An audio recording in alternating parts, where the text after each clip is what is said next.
Muy buenas noches, soy Omar Mariluz, les voy a acompañar en Quién tiene la razón. Y escuchábamos hace algunos segundos a la fiscal Zoila Sueno, que justamente está llevando la investigación del caso Chinchero, del aeropuerto internacional de Chinchero en el Cusco, que tenía por objetivo reemplazar ya al Velasco Astete. Es verdad, totalmente congestionado en este momento, y los cusqueños esperan hace muchos años, señores, un aeropuerto que dé la talla, digamos, para el flujo de turistas que demanda o que llega todo el tiempo al Cusco, uno de los principales destinos turísticos de América Latina. Sin embargo, lamentablemente, este proyecto ha estado lleno de cuestionamientos, sobre todo en la etapa final del gobierno del expresidente Pedro Pablo Kuczynski, por la famosa adenda. ¿Qué pasó con la famosa adenda número 1 del proyecto? Bueno, en resumidas cuentas, lo que hacía era trasladar el riesgo financiero del consorcio Kunturhuasi, que había ganado la licitación durante el gobierno del expresidente Ollanta,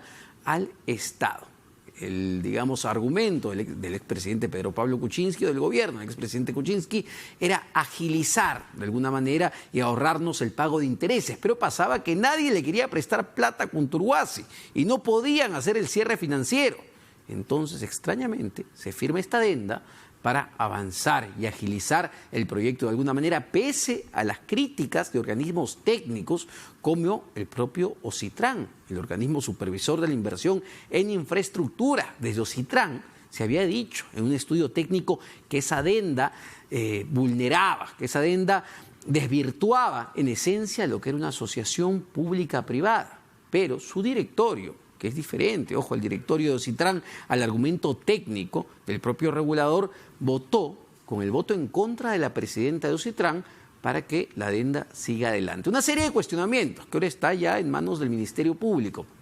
Quiero presentar para hablar de este tema a mis tres, en realidad, distinguidos invitados: el congresista Víctor Andrés García Belaúnde, de Acción Popular; el congresista Clemente Flores, de Peruanos por el Cambio; y el congresista Alberto Quintanilla, que ya se cuenta con nosotros, de la bancada Nuevo Perú, para analizar lo que ha venido pasando, digamos, o las últimas reacciones de la fiscal Zoila Sueno, que en principio, me gustaría entrar al terreno político antes del técnico ya en sí del aeropuerto de Chinchero. Lo que ha denunciado la fiscal es un obstruccionismo a la investigación, la poca colaboración que ha tenido la complicación para avanzar en las investigaciones. Han mandado, dicen, muchos casos, hasta 8 oficios reiterando pedidos de información, y ella dice que es muy complicado, lamentablemente, investigar este proyecto porque tiene que ver con, de alguna manera, el presidente Martín Vizcarra, que era el ministro de Transportes cuando se firmó esa adenda, pese a que él no la haya firmado, ¿no?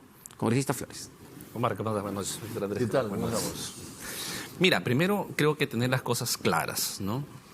El presidente Vizcarra, cuando fue ministro de Transportes, efectivamente cuestionaron este proceso de cómo se estaba llevando el tema Chincheros, pero ya en la Fiscalía ha sido archivada en 2 oportunidades el tema. O sea, con el caso del presidente no hay nada que hacer acá, es un tema que está archivado. O sea, la responsabilidad del presidente de la República, Martín Vizcarra, sobre el caso Chinchero, eso está archivado. Está archivado. Pero, digamos, hay mucho más responsables. Ya, ahora sí hay otras personas que se están investigando, que se investigue. Nosotros desde el gobierno hemos dicho, le vamos a dar todo el apoyo a la Fiscalía, al Poder Judicial, son los entes que corresponde, que deben investigar. Ahora, pero hay un tema ahí nada más, un detalle, porque el abogado de la señora Fiorella Molinelli, actual presidenta de Salud y que era viceministra de Transportes en la época en que se firmó la adenda, y quien firmó la adenda, su abogado dijo en esta audiencia que ella recibía órdenes del ministro de Transportes, es decir, del actual presidente Martín Vizcarra. Pero a ver, vamos por partes. En el caso de la señora Fiorella Molinelli, le están investigando y ella está colaborando en este caso con la justicia, pero veo que la fiscal dice que hay otras instituciones que no le están dando información. Yo creo que la fiscal debe ser mucho más precisa en decir nombres puntualmente y qué institución, porque no se puede lanzar, decir, no me están apoyando, no me están dando información, pero ¿quién? ¿Qué institución? ¿Qué nombre? Creo que ser más concretos en ese sentido para que esas personas asuman responsabilidades. La verdad que desde el Ejecutivo y nuestra bancada daremos todo el apoyo necesario que se investigue, porque acá no hubo absolutamente nada.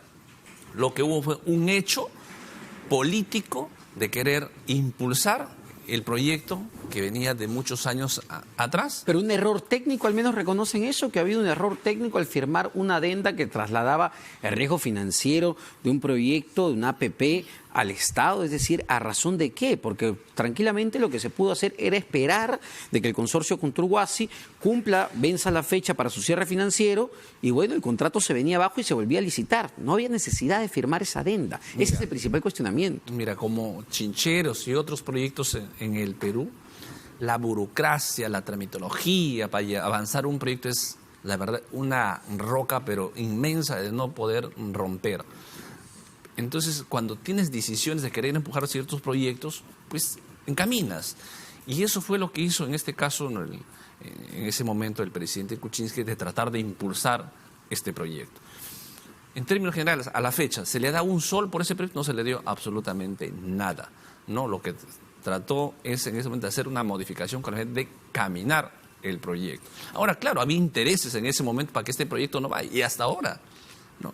Una empresa línea aérea, en este caso LAN, creo que tiene el 70% del mercado hacia el Cusco, no le conviene porque los pasajeros... ¿A LAN no le conviene el aeropuerto de Chinchero? No le conviene porque los pasajeros que vienen del exterior al Jorge Chávez y de acá llevar de Jorge Chávez al Cusco actualmente le cobran entre 150 y $200 adicionales. Congresista Víctor Andrés, ¿usted cree que haya una motivación de una empresa detrás como, digamos, sugiere el congresista Clemente Flores? Y un dato adicional, vemos que una fiscal, digamos, la fiscal Sueno, está cuestionando de alguna manera que hay obstrucción para que se investigue este caso. ¿Esto es una denuncia importante? A ver, permíteme una licencia antes de empezar. Yo quisiera rendir homenaje a Manuel Delgado Parker, que ha fallecido el día de ayer. Tuve el privilegio de conocerlo hace casi 40 años y he tratado mucho con él en los últimos 40 años, evidentemente, en varias ocasiones lo he visto. Y era un hombre no solamente visionario, un hombre de una gran mente empresarial, y además con una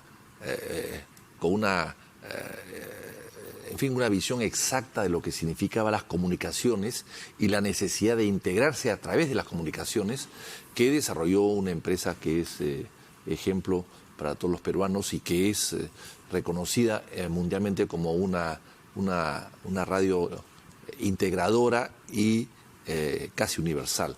Yo diría que ese tipo de empresarios deben ser ejemplo de emprendimiento y de afán integrador que hay que rescatar y felicitar, y ustedes quienes tienen el privilegio de trabajar en esta organización y los que estamos afuera y somos criticados a veces desde acá, también apreciamos y admiramos este tipo de personalidades. Así que yo quiero mandarle desde aquí a toda su familia, a su esposa Frida y a todos sus hijos, nuestro más cordial pésame, en nombre propio y en nombre de Acción Popular, porque él ha estado vinculado a Acción Popular, nunca ha sido un hombre político ni mucho menos, pero sí ha tenido relaciones cordiales siempre con Acción Muchas Popular. gracias, ¿no? Y él lo que le pidió a la familia, a los trabajadores, es que RPP en todas sus plataformas continuara haciendo lo que sabe hacer, ¿no? Llevando periodismo de calidad al país.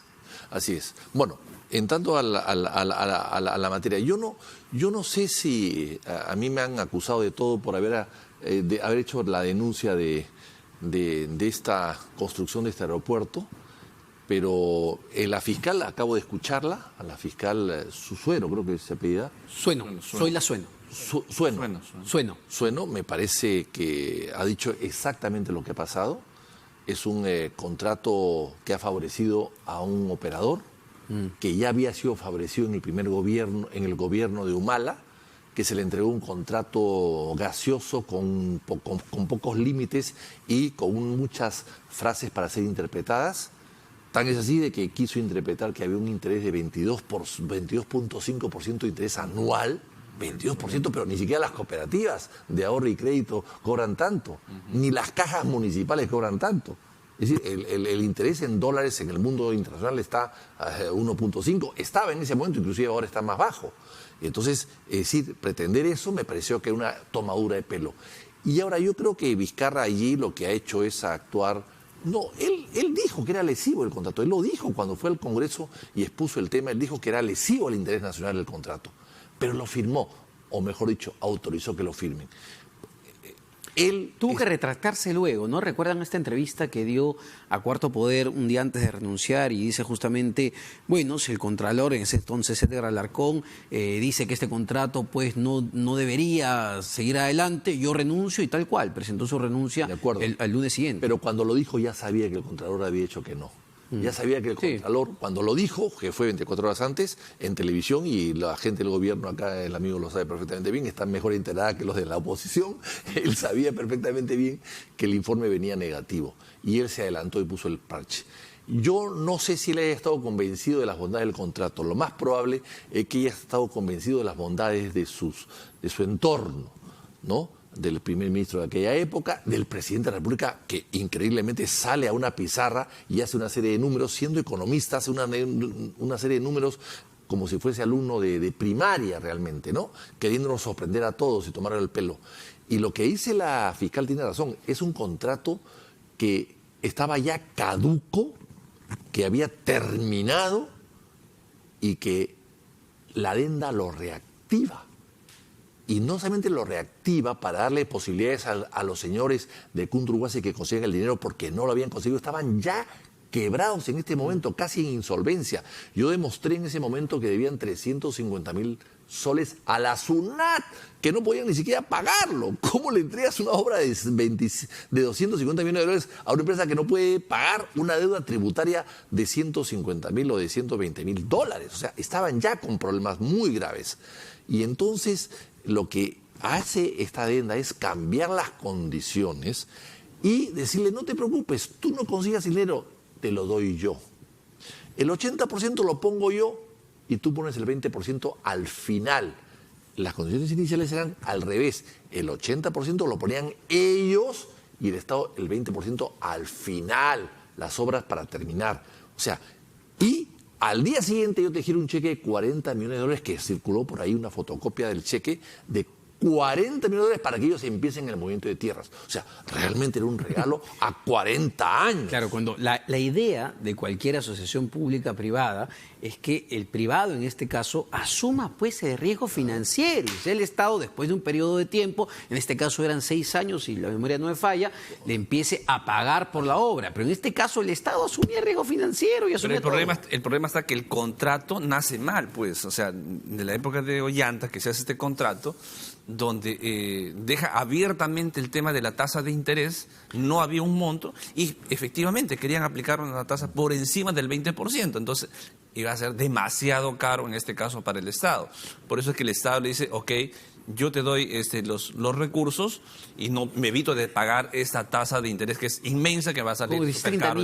Pero para terminar, para precisar un poco, el ministro Alonso Seguro, que fue ministro que sucedió a Castilla, dijo que no, que la tasa de interés estaba fijada. Había que calcularla, no estaba precisamente muy clara, pero se podía precisamente interpretar cuál era la tasa, y la tasa era el LIBOR más un 2%. Es verdad, y él dijo... El ministro de Transportes que ha ido justo a la Comisión de Fiscalización para ver sobre este tema, y él ha expresado que sí, se dejó abierto el tema de la tasa de interés, y por eso que claro, pero el tema era el siguiente, si Cundruguasi no lograba el cierre financiero, se caía su contrato y se volvía a licitar. El tema, para terminar, y discúlpame que te interrumpa, acá el señor es el moderador, ¿no?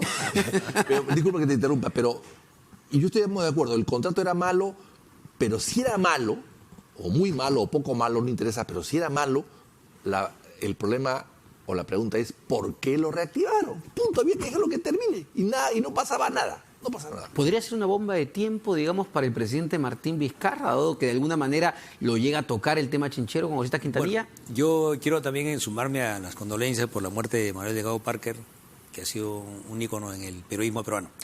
Dicho esto, yo sí creo que es una bomba de tiempo, porque ciertamente demuestra esa modalidad que el Estado ha adoptado en los últimos años, digo el Estado porque no es nuevo, en la cual los estudios definitivos no son hechos previos a la licitación, sino son encargados a quien gane la licitación y finalmente la valorización va a multiplicarse por las sucesivas adendas. En el caso de El aeropuerto de Chinchero de Cusco no solo hay objeciones en este plano. Sí. Ciertamente hay que ver, digamos, si hay responsabilidades penales o no, que creo que las hay.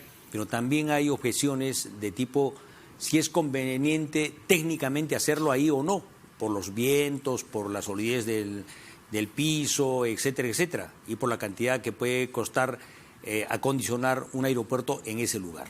Creo que hay otras alternativas que debían estudiarse y eso demuestra que ya debemos renunciar en el Perú a esa práctica que los estudios definitivos van a ser hechos por el que gane.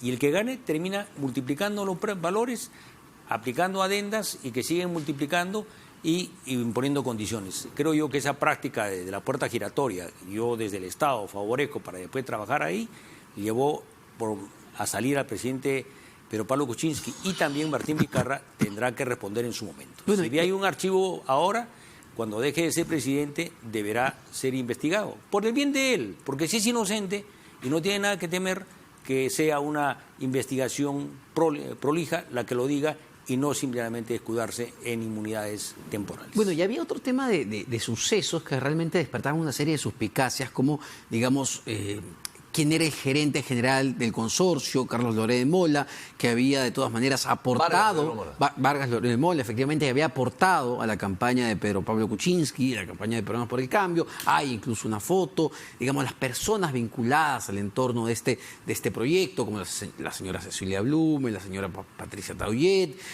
muy cercanas al expresidente Pedro Pablo Kuczynski, la propia hermana del premier de ese entonces, Fernando Zavala, que trabajaba para una de las empresas del consorcio Conturguasi. Entonces, lo que no se entendía en ese momento era el afán del gobierno de sacar a como dé lugar un proyecto que ni de lejos era el más importante que tenían en ese momento, porque estaba un proyecto de más de 5.000 millones, por ejemplo, como la línea 2, que estaba estancado hasta esa fecha. Mira, el tema si alguna empresa, eso no está prohibido, ¿no? Quiere financiar a una cierta campaña de un candidato, simpatiza por alguna forma, que lo haga, y eso se ha registrado, es información pública, transparente. Acá no se ha escondido nada, no hay debajo de la mesa nada que un apoyo se haya dado y no se registró para que genere una sospecha. Es público, transparente. No hay nada acá sobre el tema, se está investigando.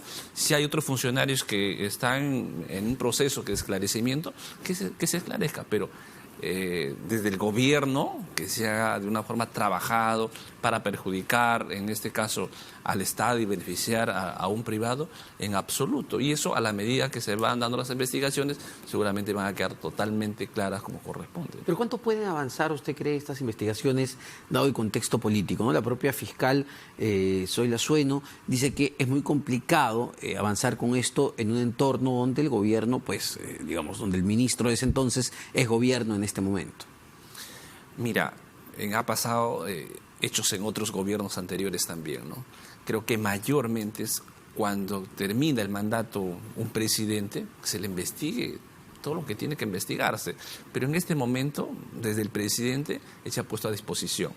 Lo han investigado, ha sido archivado en 2 oportunidades. Si hay otro funcionario que se le sigue investigando.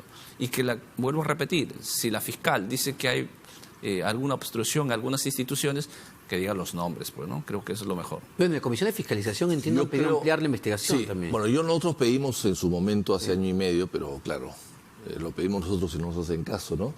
Que se nombre una comisión investigadora ad hoc, el caso Chincheros, y el caso Club de las Construcciones, y lamentablemente, en fin, no nos hacen caso, pues, pero... En fin, si estuviésemos más cerca del gobierno, de repente nos hacen caso, o más cerca del fujimorismo, de repente nos hacen otro tipo de caso. Pero en fin, el asunto es que estamos ahí en el limbo, ¿no? Ahora, yo quisiera decir lo siguiente, aquí lo que se ha hecho es,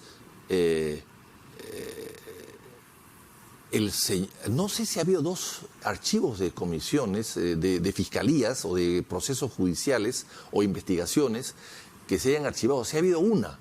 ¿Pero quién la archivó? El fiscal Pérez. ¿Qué casualidad?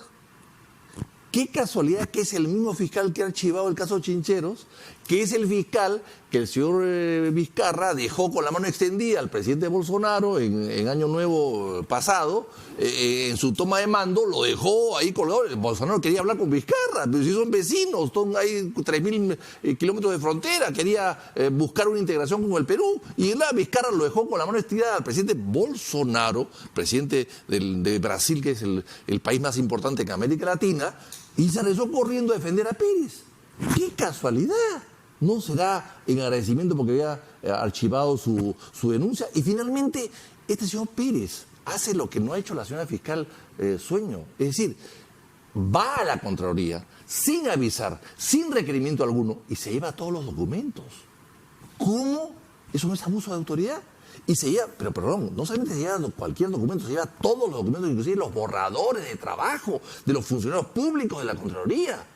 Es como si mañana interviene una comisión investigadora del Congreso y no se llevan el dictamen, no, se llevan los borradores y los papeles que han producido o han dado origen a ese dictamen. Eso no se puede ni hacer, y lo ha hecho Pérez. Así que gracias a Pérez es que se pudo archivar un proceso. Pero nuevamente con la fiscal, actualmente la fiscal de la Nación, creo que la fiscal, ¿cómo se llama? La que está investigando... ¿Zoraida Ábalos? No. Zoila Sueno. Sueno, la fiscal Sueno, ha hecho la denuncia ante la fiscal de la Nación, ha hecho las investigaciones correspondientes y ha archivado el caso. O sea, hay 2 archivos en este momento por el caso Chinchero. O sea, no hay... ¿Se podría pensar que hay un favorecimiento, digamos, del equipo especial, en este caso el fiscal José Domingo Pérez, al presidente Martín Vizcarra, de su punto de vista, congresista? Bueno, yo sí creo que hay unos de los indicios preocupantes. Esperemos que termine el presidente Martín Vizcarra su mandato para, después del plazo de ley, se reabre estos casos. Yo creo que nosotros como país necesitamos saber la verdad. Y así como nosotros hemos pedido que se investiguen a los responsables del fujimorismo y otros, también en este caso en su momento tiene que investigarse. O sea, no puede quedar las cosas como están. Bueno, y hay un tema que pone en la agenda el congresista Víctor Andrés García Belaúnde, ¿no?, que tiene que ver con el famoso Club de la Construcción. Digamos, el caso Lavallato tiene varias aristas. Una de ellas son los sobornos a funcionarios, expresidentes, el financiamiento prohibido, no declarado a partidos políticos, pero están también las socias, las grandes socias, las constructoras brasileñas, las grandes constructoras peruanas que, vamos, según Jorge Barata, sabían lo que se estaba haciendo en este país. Entonces la pregunta es cuánto se está avanzando también en esa investigación para poder, además, desarticular, digamos, las redes de corrupción de segundo nivel que entregaban esas obras o que facilitaban la entrega de esas obras. Yo quiero dejar claro ese tema. El presidente Kuczynski en su momento denunció que existe un club de la construcción, lo dijo bien claro. Y cuando ingresa el presidente Vizcarra al Ministerio de Transportes y Comunicaciones, encuentra que las obras estaban por encima del 110%. Cuando él llega, todos los procesos que hay de hacia adelante se baja al 96%. Es un hecho clarísimo que nuestro gobierno votó al Club de la Construcción a un costado y realmente ha hecho que los procesos se lleven como corresponden porque se fueron por debajo del margen con que está del 100%, al 96%, y eso generó ahorros, en este caso, al gobierno. Pero se siente que avanza por ahí, digamos, el caso, porque, vamos, los grandes empresarios peruanos también tendrían mucho que contar o mucho que declarar a la justicia. Sí, ¿no? hay que investigar todo, por supuesto, pero quiero ver cómo se manejaba en el Ministerio de Transportes en ese momento. Estaban por encima del 110%. Cuando empezó el presidente Vizcarra, en ese momento ministro de Transportes, se bajó al 96%, lo cual generaba un ahorro. Y evidentemente que había ese dinero a dónde se repartía, quién se manejaba. Bueno, entiendo que ahora los de Graña al menos son colaboradores eficaces del Ministerio Público, pero tendríamos que ir viendo qué tipo de información están soltando, ¿no? Bueno, yo lo que ha dicho el colega me preocupa mucho, porque es verdad, el señor Vizcarra se presentó a la comisión que vimos el tema Chincheros, fuimos bastante duros con él, quizás de ahí vienen sus resentimientos hacia el Congreso, que odia al Congreso y lo pecha cada vez que puede, porque ahí lo maltratamos, es cierto, hubo quizás alguna exageración en su momento, de la Eso cual es lo que reconozco. Sí, y de la cual yo no me libro, por supuesto que no me libro. Pero lo que sí me llama la atención es que él dijo que 108%, 110% por encima de los valores y que él estaba bajándolos a 98 por ahí o 96%. Sí. Pero, o sea, él es constructor. Él sabe perfectamente bien cómo funciona todo. ¿Y qué hizo?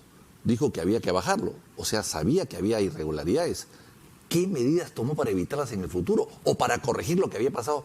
¿Qué medidas hizo para que los que ya habían robado al Perú 10% en cada obra devuelvan la plata o por lo menos no sean contratados más? Eso no se ha hecho nada. Hasta el día de hoy, los mismos señores siguen contratando con el Estado. Esos que nos robaron antes y que ahora les han bajado un poquito la cuota del robo, siguen contratando con el Estado. Entonces, pero para eso estaba la comisión La Bajato, era su chamba de hacer las investigaciones de las empresas que estaban involucradas en esto. Están las investigaciones Y ahora hechas. está la fiscalía, está investigando. Están las investigaciones hechas, ahí Cada está. uno su chamba, creo. Pero es que la comisión La Bajato no puede cambiar las condiciones que tiene Proinversión para las inversiones y las concesiones. Eso tiene que hacerlo el gobierno a través de dispositivos que pongan candados para que este tipo de cosas no se puedan recibir y revisar todas las concesiones. No, te digo, los candados, ahí se ha discutido que en ese momento sacamos este proyecto de ley importante del control concurrente, en este caso de la Contraloría, que llegue a tiempo, incluso al momento que están haciendo las bases o los contratos, y cortar cuando ves alguna irregularidad. Antes no. Llegaba que la obra estaba sobrevalorizada y luego o la obra mal hecha y luego recién llegaba la Contraloría. Después de todo el remesón, congresista Quintanilla, digamos, después de todo lo que hemos visto, las empresas constructoras peruanas involucradas, las brasileñas involucradas, digamos, ¿hemos salido de ese fondo? Es decir, ¿la relación entre Estado y empresa ha cambiado a partir de todo el escándalo? ¿O seguimos simplemente cambiando a los actores pero con los mismos mecanismos? Yo creo que todavía no hemos tocado fondo. En el plano político se ve el pánico que tienen algunas fuerzas políticas porque avancen las investigaciones. Y en el plano de las contrataciones de la obra pública por parte del Estado con el sector privado sigue la misma modalidad. Y esa es una responsabilidad del Poder Ejecutivo. El Poder Ejecutivo tiene que dejar esa fórmula por la cual le entregan una obra, él hace los estudios, el que gana, después lo valoriza y tras adenda, con el beneplácito y aprobación del supervisor se multiplican los precios. Eso tiene que cambiar. Se sigue con la misma modalidad, por más que ahora se está conociendo que eso nos ha perjudicado tremendamente al país, no hay voluntad por parte del Ejecutivo de cambiar esa modalidad. Ahora, esto no viene, pues, digamos, de hace unos años con el expresidente Alejandro Toledo, ¿no? Y hay un dato para cambiar un poco de tema que ha salido y que ya está confirmado, porque el fiscal José Domingo Pérez, en un documento, le ha anunciado a su jefe, el señor Rafael Vela, que va a interrogar a Vladimiro Montesinos, ¿no? No se sabe muy bien a detalle ¿por qué? Lo que sí se sabe es que Odebrecht contrató también, digamos, más de 20 obras en el gobierno de Alberto Fujimori y no sé si la investigación realmente irá por ahí, ampliar la investigación ya no al gobierno de Alejandro Toledo, sino irse hasta Alberto Fujimori y ver qué encuentra por ahí. No sé cuán útil sea eso o estará más vinculado al caso de Keiko Fujimori. No sé cómo lo vean. Mira, yo creo que acá nadie tiene corona, ¿no? Si hay hechos de corrupción, en cualquier gobierno se tiene que investigar a profundidad. Creo que la población necesita saber realmente qué políticos son transparentes y qué políticos se han negociado pues bajo la mesa para tener beneficios personales. Creo que eso es importante, hay que apoyar que se investigue. Yo apoyamos a la investigación, por supuesto que sí, pero me parece Odebrecht llega al Perú a través de un convenio que firma Moreno Bermúdez con Joao Batista Figueiredo del año 79, ¿no? Que da una serie de créditos al Banco de Brasil, etcétera, etcétera, etcétera. Y con ese marco jurídico de este convenio, de este tratado, hace que lleguen empresas brasileras y que puedan traer capitales o préstamos o dinero fuera para hacer. Y me parece que Perú es el primer país, después de Brasil, donde Odebrecht decide incursionar, ¿no? Su expansión. El hub Perú era importantísimo para ellos. Así es. Eso se firmó en esa época, como Moreno Bermúdez no pasó por el Congreso porque no había Congreso en ese momento, pero el presidente Belaúnde nunca usó a Odebrecht en su segundo gobierno. En el primero tampoco, porque no existía, pero en su segundo gobierno nunca lo usó. Él usó siempre y hizo muchísima obra a constructores, a empresas constructoras peruanas, muchas de ellas que han desaparecido gracias a que llegó Odebrecht después, el año 85, Concha y Mochic. Y estamos seguros, conforme con lo que vemos hoy día, que Odebrecht, su gran éxito era la coima. para adjudicarse obras. El mecanismo que tenía, ¿no? El mecanismo En que todos tenía, lados, en claro. Brasil, acá en Perú y en donde Ahora, operó.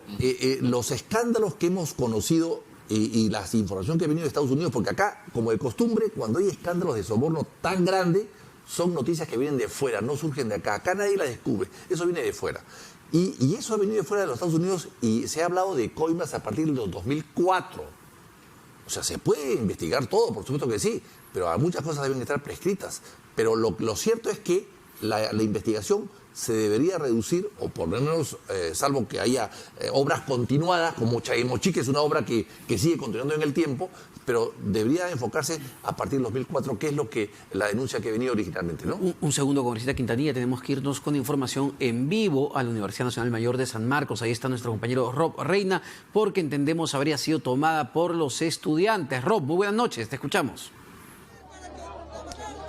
Omar, ¿cómo te va? Momentos de tensión aquí en la Universidad Nacional Mayor de San Marcos. Se ha tomado la universidad por parte de los alumnos.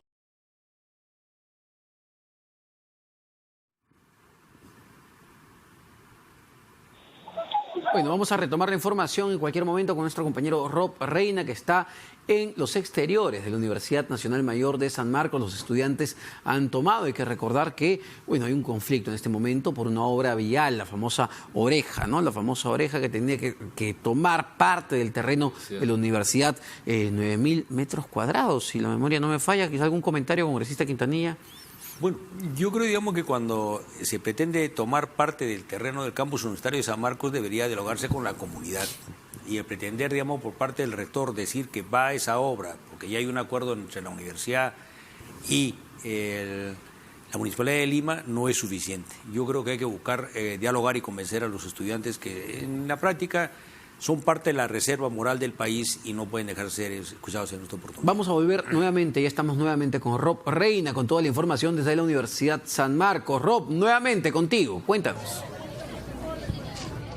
Detención en estos instantes en la puerta 3 de la Universidad Nacional Mayor de San Marcos, luego de que fuera declarada como tomada por parte de estudiantes que se suman a estas protestas en contra de la cesión de 9.500 metros para la culminación del bypass de la avenida Venezuela. En estos instantes estamos observando en tomas de nuestro compañero José Padilla que están dejando salir al grupo de estudiantes que no se quieren sumar a esta protesta. Asimismo, otro grupo de estudiantes está ingresando a la universidad, según señalan, porque ellos quieren unirse a apoyar esta medida de fuerza. Hay que mencionar que todas las puertas de la universidad se encuentran cerradas en este momento.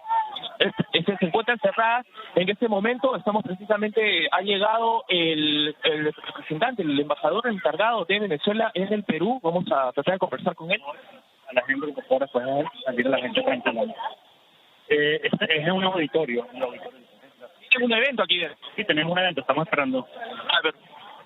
Bueno, es el embajador encargado de Venezuela en Perú, quien dice que tenía un evento pactado aquí en la Universidad San Marcos. Sin embargo, se acaba de topar con esta noticia. Estábamos mencionando, Omar, para actualizar, la universidad fue tomada aproximadamente hace una hora. Todas las puertas se encuentran completamente cerradas, están tapadas con banderolas, con pancartas, no están permitiendo el ingreso. Han anunciado, hay un alumno que se encuentra subido en la garita de seguridad, quien ha señalado que oficialmente está siendo tomada y que se van a aceptar donaciones para quienes quieran, incluso estaba cargando una botella de agua y una bolsa, según dicen, iban a aceptar donaciones para los manifestantes que se encuentran dentro de la universidad como parte de esta medida de fuerza. Por lo pronto hay mucho desconcierto, mucha confusión por parte del alumnado que venía a recibir clases a la universidad. Sin embargo, ellos han tenido que toparse con esta noticia, que la universidad se encuentra tomada por estudiantes como parte de esta medida de fuerza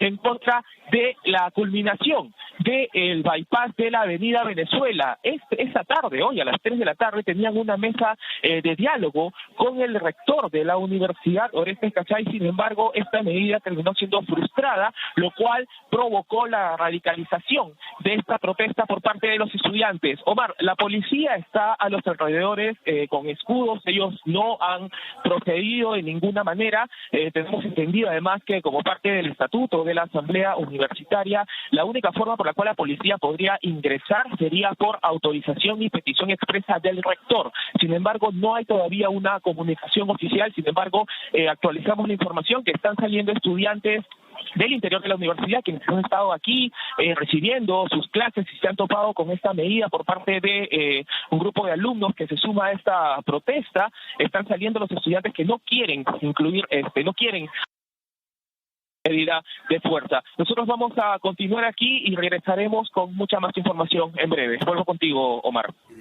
Muchas gracias, Ro, por esa información desde la Universidad Nacional Mayor de San Marcos en el Cercado de Lima. Es la situación en este momento. Esperemos e invoquemos al diálogo en este caso, ¿no? Yo entiendo la molestia de los estudiantes universitarios. Ellos no quieren que se ceda estos 9.000 metros cuadrados para esta obra vial. Sin embargo, tienen que conversar con el rector y ver a qué solución se puede llegar, ¿no? Porque tampoco es la idea afectar a miles de estudiantes que también estudian en San Marcos. Si quieren continuar con sus clases, también es verdad y es válido.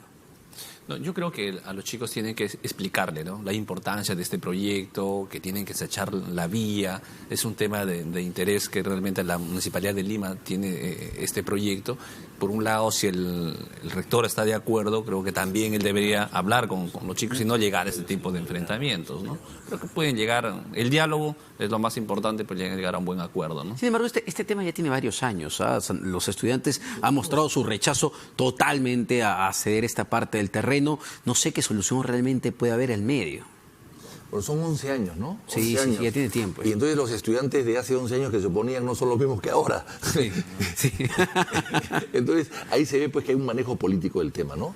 Yo creo que son importantes. San Marcos tiene mucho terreno y tiene locales, inclusive el centro. Le explicaba a mis colegas que el Real Colegio donde estuvieron los hijos de los virreyes y de los incas, en el centro de la ciudad, frente a Bellas Artes, es San Marcos y está abandonado. O sea que tiene muchas propiedades. Lo que hay que hacer es darles algún tipo de ayuda, a una compensación interesante, pero no se puede tener el progreso de la ciudad, porque con ese criterio no vamos a hacer autopistas porque no se puede expropiar. Hay una autopista Ramiro Pralé que tampoco se puede avanzar porque hay un pueblo joven ahí metido y no se puede expropiar. Aquí están los estudiantes, que hay que protegerlos y ayudarlos, por supuesto que sí, pero está la ciudadanía, 200, 300, 500 mil peatones o autos que circulan por ahí todos los días. Sin embargo, sería interesante un análisis técnico de cuánto afectaría, por ejemplo, a facultades cercanas a por dónde pasaría esta obra vial, ¿no? Es decir, que se haga un análisis mucho más exhaustivo, técnico de la situación. Pero hoy día con ese criterio ninguna universidad podría estar en una gran avenida, y no es así.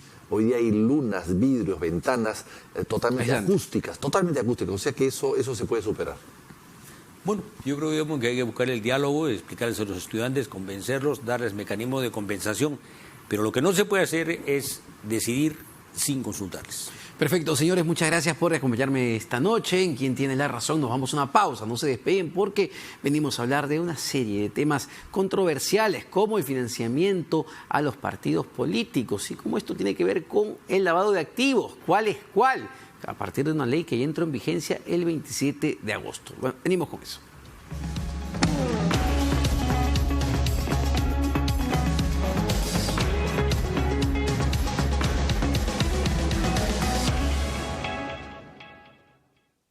Caja Arequipa, 33 años al servicio de los microempresarios. 33 años de éxitos y logros de la mano de nuestros clientes. Hoy estamos en todo el Perú para seguir siendo el aliado financiero de los emprendedores. Caja Arequipa, impulsando tu bienestar. Te mereces unas vacaciones de lujo. Vívelas con Despegar. Por compras superiores a $799 en vuelos o paquetes, obtén $150 de descuento pagando con tarjetas de crédito Interbank. Viaja al destino que siempre soñaste. Despegar. Vivir viajando. Minú Tavares, exdiputada de la República Dominicana. El primer paso para conquistar un ejercicio de ciudadanía plena es hacernos visibles, ya se ha dicho. Las mujeres políticas, las mujeres en campaña, las parlamentarias, jugamos un papel de lujo en esa encomienda. Esta fue una de las voces del segundo foro Mujeres de Cambio. Mujeres de Cambio es organizado por RPP, con el apoyo de Coca-Cola y Arca Continental Linley. Hace más de 59 años, Sauder Perú inició un largo camino de compromiso con el desarrollo de nuestro país. En 1960, el presidente Manuel Prado inauguró la mina de Toquepala. En 1976, inauguramos el complejo de Cuajone y en 1994 adquirimos la refinería de cobre de Hilo. En el 98, culminamos la primera ampliación de Cuajone y en el 2004 la de Toquepala. En el 2007 completamos la inversión ambiental más grande en la historia del Perú, 570 millones de dólares para modernizar la fundición de Hilo. Hoy nuestros trabajadores y sus familias tienen un sustento seguro con servicios de salud y educación gratuitos. Es momento de renovar nuestro compromiso con el crecimiento, el medio ambiente y el bienestar. Somos la empresa minera integrada más grande del país y estamos listos para invertir más de 6.800 millones de dólares en Arequipa, Apurímac y Cajamarca. Sauder Perú, 59 años comprometidos con el Perú. Jesse Joy regresa a Perú junto al gran Noel Chagris para 2 grandes conciertos. Este 25 de septiembre en Arequipa, en el Jardín de la Cerveza, y el 26 de septiembre en Lima, en el Plaza Arena Jockey. Aprovecha el 15% de descuento con tarjetas en COSUD hasta el 1 de septiembre. Y no te pierdas al dúo mexicano Jesse Joy junto a Noel Chagris. Radio Oficial Corazón, única como tú. Te mereces unas vacaciones de lujo. Vívelas con Despegar. Por compras superiores a $799 en vuelos o paquetes, obtén $150 de descuento pagando con tarjetas de crédito Interbank. Viaja al destino que siempre soñaste. Despegar. Vivir viajando. RPP. Confianza por todos los medios.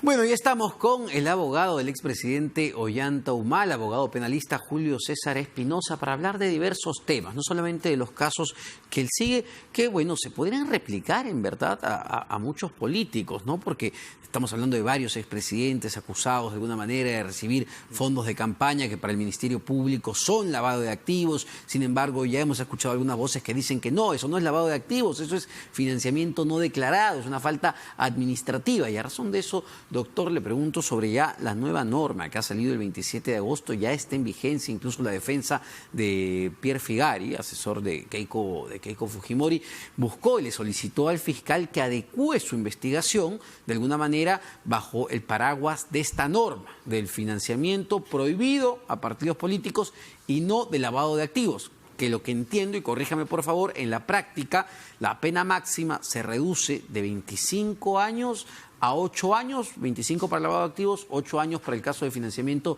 ilegal. ¿Es así? ¿Ustedes como defensa también van a ir por el mismo camino, esa solicitud?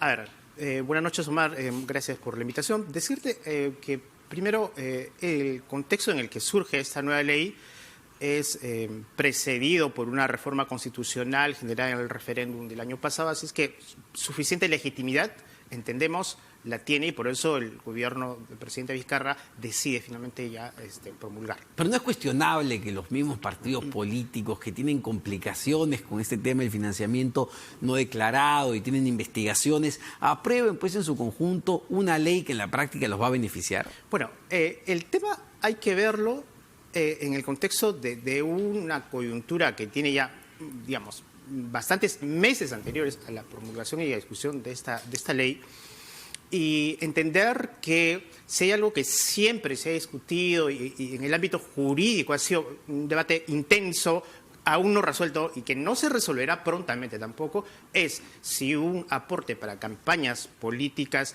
motivado con fines políticos puede o no constituir un delito de lavado de activos, ¿no? Esa es la gran discusión que siempre planteamos. Tener presente, Omar, que esta discusión se inició en el caso del expresidente Ollanta Humala. Claro. Y nosotros, desde el momento que discutimos la prisión preventiva, estamos hablando del año 2017, pusimos esta cuestión en el debate en la propia audiencia ante el juez Concepción Carguancho, a sostener que el cargo imputado a los señores Humala y a su esposa no constituía delito de lavado de activos, a pesar de que no había una ley que regulaba este tema. hablábamos nosotros de un aporte a campaña, y la característica esencial de nuestro caso radica en que el aporte que, según la hipótesis fiscal, se habría presentado es un aporte motivado por un fin ideológico y político a instancias del Partido de los Trabajadores de Brasil. ¿Ya aceptan ya que ha habido este aporte de 3 millones de dólares que dijo Jorge Barata? Esa tesis o esa explicación que hace el fiscal nosotros la asumimos como una hipótesis. Los señores Humala, la señora Nadine Heredia siempre han negado y rechazado, y nosotros trabajamos sobre esa base. Lo que nosotros decimos es que la gran diferencia del caso del Partido Nacionalista con los diferentes otros casos es que el aporte que, según la Fiscalía, genera la empresa Odebrecht no lo hace con fines comerciales ni empresariales, lo hace a pedido del Partido de los Trabajadores. Es más, el propio Marcelo Odebrecht señalaba que ellos no estaban de acuerdo, que Jorge Barata no quería, se resistía a hacer el aporte porque no tenía afinidad ideológica con el partido Gana Perú y con la propuesta del partido, de la propuesta del presidente Humala. Claro, pero luego uno diría, vamos, Odebrecht le está dando 3 millones de dólares, según propio testimonio de Jorge Barata, le está dando 3 millones de dólares a la campaña nacionalista, es porque algo espera. Vamos, como lo dijo el propio juez Richard Concepción Carguancho, no hay lonche gratis. Bueno, lo podrá haber en los otros casos y será materia de que en cada proceso se discuta el tema. Lo cierto es que, en efecto, en estos últimos días o semanas, a partir de la entrada en vigencia de la nueva ley del delito de financiamiento prohibido, se genera otra vez esta discusión, y lo que ha sucedido el día de hoy, que se ha conocido, es que el fiscal, en el caso del señor Figari, ha declarado improcedente un pedido para adecuar la tipificación. ¿Ustedes van a pedir eso mismo? No, definitivamente no, porque nosotros no pedimos un cambio de norma. Nosotros no decimos, no hemos cometido lavado de activos, sino más bien delito de financiamiento ilegal. Lo que nosotros decimos es que no hay delito de lavado de activos, simplemente. Y esa va a ser una discusión que la vamos a llevar adelante, yo creo que ya en las próximas semanas, ahora que estamos ya en una etapa de control de acusación ante el juez Concepción Carguancho, pero que definitivamente va a ser resuelta y va a tener que llegar en última instancia a la Corte Suprema. Ahora, ¿no agrava la situación del caso Humala Heredia el hecho de que hace pocos días se conociera efectivamente que la propia constructora reconoce ahora sí que en el gasoducto del sur, la obra más cara creo que en la historia del Perú, de 7.500 millones de dólares, efectivamente hubo un tema de sobornos? Mira, tan no lo agrava que no forma parte del proceso que actualmente ya cuenta con una acusación, y tan no lo agrava. ¿Por qué? ¿Por qué no forma parte? Porque estas declaraciones preliminares que se han conocido y que todavía no son oficiales, hacen referencia o surgen a propósito de una suerte de planillas con una que está en los software, la cosa está ahí, ¿no? En los registros. Registros de los famosos codinomes que hacen referencia a pagos para el proyecto gasoducto. Pero luego se ha conocido y se ha documentado esto casi oficialmente, que esos codinomes pertenecen a ¿qué? No a funcionarios públicos, menos a políticos, menos a integrantes del gobierno, de la gestión del presidente Humala, sino a consultores, abogados, inclusive hasta periodistas. De lo que nosotros sostenemos, entonces, que la existencia de posibles actos de prebendas que puede haber generado la empresa para ese proyecto, si existieran, tienen carácter estrictamente privados. Repito, periodistas, abogados, pero consultores. Llama la atención, doctor Espinosa, y lo sacó Cuarto Poder este domingo, ¿no? Que el expresidente Ollanta Humala se reunió hasta en 4 oportunidades en momentos claves con Jorge Barata, que fue a Palacio de Gobierno, para, digamos, sacar adelante este proyecto que, hay que recordar, pasó en un momento de costar 1.300 millones de dólares a una cifra de más de 7.000 millones. Mira, lo concreto es que el tema gasoducto del sur no forma parte de nuestro proceso, no forma parte de la acusación, y lo concreto también es que al día de hoy no se conoce ni existe imputación hecha por funcionarios de Odebrecht acogidos a proceso de colaboración eficaz que hagan una sindicación a algún tipo de funcionario público que haya participado en la gestión del expresidente Humala. No existe. En el interrogatorio de este 3 de octubre que se le va a hacer a Jorge Barata, ¿se le va a preguntar a ustedes sobre el caso Humala Heredia? Recordar que ya se le preguntó, Omar. Ya se le preguntó. Hasta en 2 oportunidades. Dada la nueva información, lo digo. Hasta en 2 oportunidades.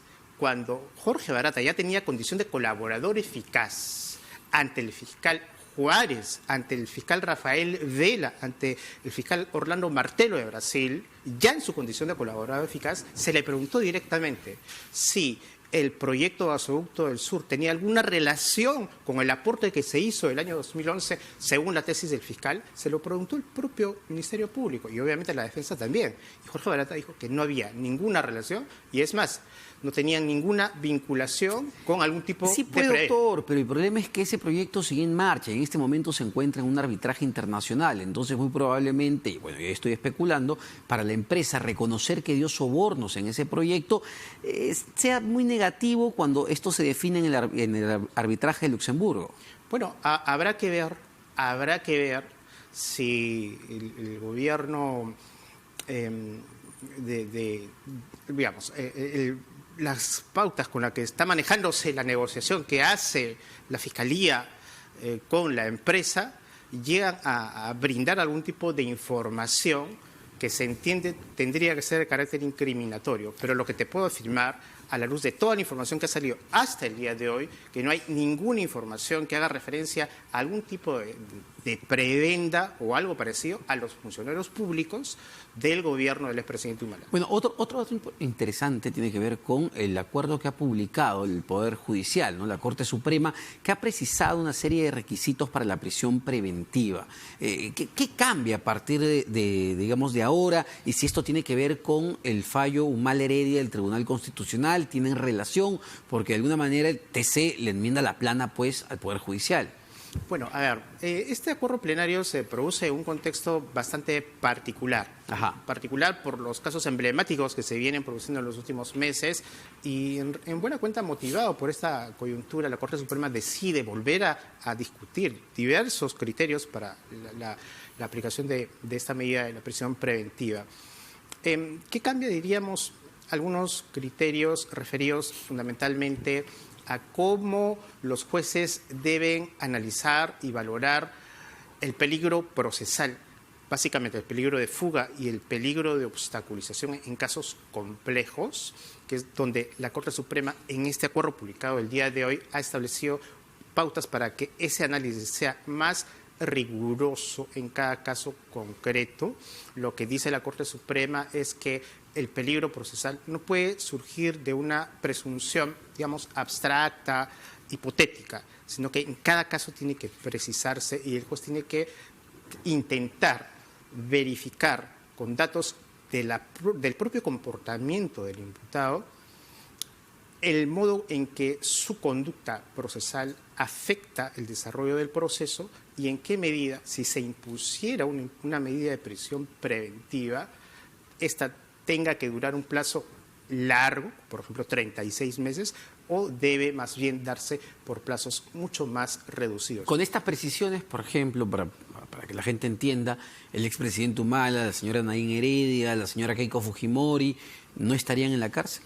Bueno, definitivamente el caso del expresidente Humala fue emblemático y fijó una pauta tan importante que el Tribunal Constitucional emitió la sentencia que todos conocemos. Definitivamente, si este acuerdo plenario existiera o hubiese existido, suponemos nosotros que las decisiones de los jueces hubiesen sido más prudentes. Pero más allá de lo que hubiese ocurrido, haciendo una suerte de retrospectiva, lo que más bien tendremos que preguntarnos es qué implicancias va a tener.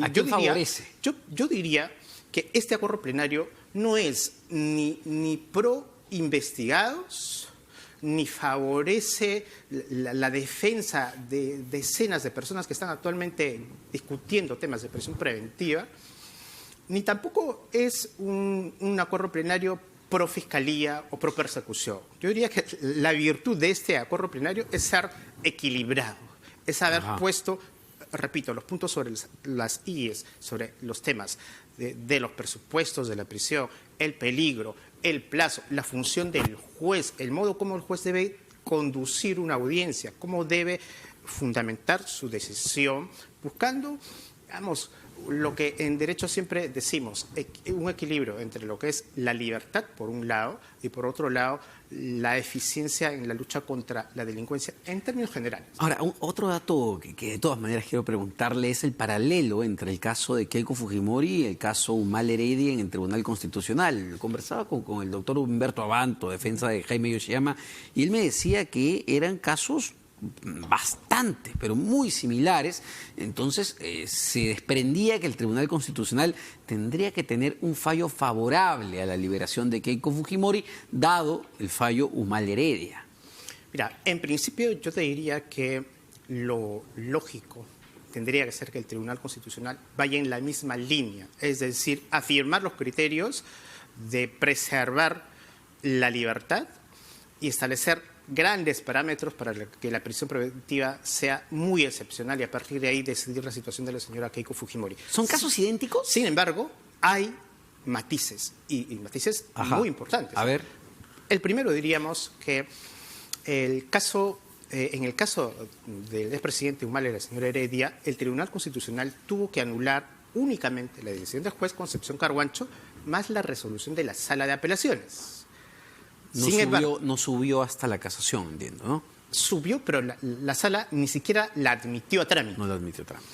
Gran diferencia con el caso de la señora Fujimori, porque acá tenemos resolución de juez Concepción de la Sala de Apelaciones y además una sentencia de casación de la Corte Suprema firmada por 4 jueces supremos. Entonces el Tribunal Constitucional, si es que decidiera darle la razón a la señora Fujimori, tendría que anular inclusive una ejecutoria de la Corte Suprema, lo que le va a demandar al Tribunal Constitucional una mayor exigencia, un mayor debate para tomar una decisión en ese sentido. Digamos, y podría sentar un precedente, porque uno lo que dice es, ok, hubo la sentencia del TC, ¿por qué esto no, en caso Humala Heredia, por qué esto no sentó un precedente para que luego los jueces se guíen por esa sentencia del TC? Digamos, en términos generales, el Código Procesal Constitucional nos dice que las sentencias, todas las sentencias del Tribunal Constitucional tienen una vocación, digamos, de ser referentes, deben servir de fuente en la aplicación del derecho por todos los jueces. Sin embargo, también es cierto que hay sentencias que se dictan expresamente con carácter de precedente vinculante, que no fue así dictado en el caso Humala. Claro. Podría ocurrir ahora ya en el caso de la señora Fujimori y tener implicancias importantes. En términos generales, no pensemos solamente en los casos de los políticos.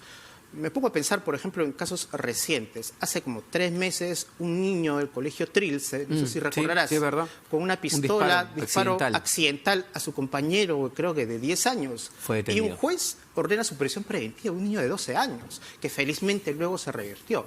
Pienso en esos casos, digamos, que no son emblemáticos, pero sin duda sensibles y a los que creo que el derecho y los jueces también deben prestar atención. Muchas gracias, doctor Julio César Espinosa, abogado del expresidente Ollanta Humala, dándonos luces sobre varios temas que van a dar que hablar en las próximas semanas y meses. Con esto nos despedimos de ¿Quién tiene la razón? Y pueden verlo, ojo, la repetición en el canal de YouTube de RPP Noticias. Ahora yo lo dejo con Tatiana Alemán. Buenas noches.